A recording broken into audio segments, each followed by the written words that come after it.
বাংলাদেশের জন্য, বাংলাদেশের প্রতিটি মানুষের জন্য গভীর শোকের একটা দিন। আজকে বাংলাদেশের 3 বারের সাবেক প্রধানমন্ত্রী, গণতন্ত্র, সার্বভৌমত্ব এবং বাংলাদেশের মর্যাদা রক্ষায় অতন্দ্র প্রহরী আপসীর নেত্রী বেগম খালেদা জিয়া ভোর 6টার সময় শাহাদাত বরণ করেছেন। ইন্না লিল্লাহি ওয়া ইন্না ইলাইহি রাজিউন। গোটা জাতির মতো আজকে আমাদের সরকারে যারা আছেন আমরাও গভীরভাবে শোকাভিভূত। এই শোকের পরিবেশে আজকে বিশেষ আয়োজনে প্রধান উপদেষ্টার সভাপতিত্বে উপদেষ্টা পরিষদের একটা বিশেষ সভা অনুষ্ঠিত হয়েছে।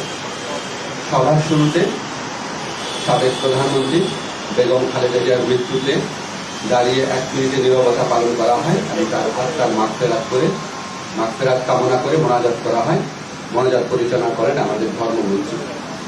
সবাই বেগম জিয়ার মৃত্যুতে আগামীকাল থেকে 3 দিনের জন্য রাষ্ট্রীয় শোক প্রস্তাব গৃহীত হয়েছে এবং আগামীকাল সাধারণ ছুটির ঘোষণার সিদ্ধান্ত হয়েছে। সবাই বেগম জিয়ার মৃত্যুতে শোক প্রস্তাব গৃহীত হয়।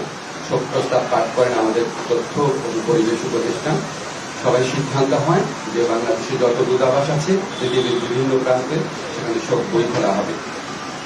সভায় বিশেষ আমন্ত্রণে অংশ নেন বিএনপির মহাসচিব জনাব মির্জা ফখরুল ইসলাম আলমগীর।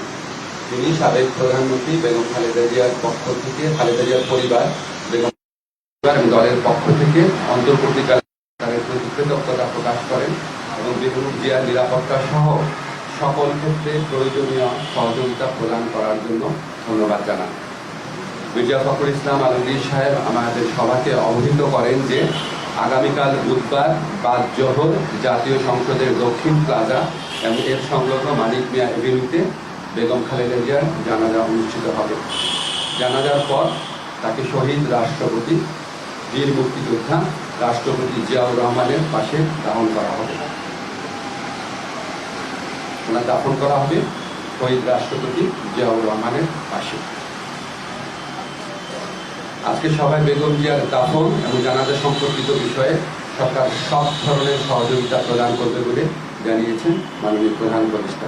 মাননীয় প্রধান উপদেষ্টা ডক্টর মোহাম্মদ ইউনূস সভায় বেগম জিয়ার বিষয়ে বিভিন্ন স্মৃতিচারণ করেন।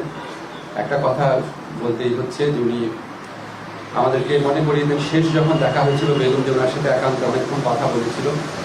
আপনারা জানেন সেনা সদরে যে অনুষ্ঠিত হয়েছে প্রোগ্রাম, সেখানে উনি অত্যন্ত সুন্দর ছিলেন, সবার সাথে কথা বলেছেন এবং উনি স্মৃতিচারণ করেছেন মাননীয় প্রধান উপদেষ্টা। এবং উনি এটা বারবার বলেছেন যে আজকে এরকম এক জাতির এই বিশেষ মুহূর্তে আমাদের বেগম খালেদা জিয়ার উপস্থিতি অনেক প্রয়োজন ছিল। ওটা জাতি ওনার জন্য দোয়া করেছে, আল্লাহর ইচ্ছা উনি চলে গেছেন। কিন্তু বাংলাদেশের ইতিহাসে, বাংলাদেশের প্রতিটি মানুষের হৃদয়ে, বাংলাদেশের প্রতিটি আত্মমর্যাদাশীল গণতন্ত্রকামী দেশপ্রেমিক মানুষের হৃদয়ে ওনার অবস্থান অক্ষয় অবিনশ্বর হয়ে থাকে। আমি ব্যক্তিগতভাবে মনে করি বাংলাদেশের ইতিহাসে এত শ্রদ্ধা, এত সম্মান, এত ভালোবাসা নিয়ে এরকম একজন নেতৃত্ব চলে যাওয়া, এটা একটা বিশেষ মুহূর্ত এবং আমরা বাংলাদেশের প্রতিটা মানুষ এই শোকে একত্রিত হয়েছি। একত্রে আমরা আগামীকাল শোক দিবস পালন করবো, এরপরে বিভিন্ন শোক দিবস পালন করবো।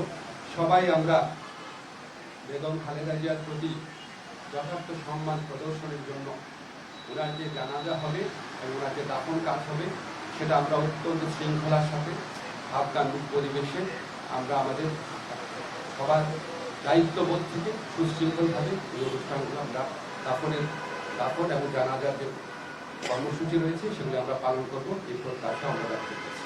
ধন্যবাদ। আমরা কয়টা কোশ্চেন নিব?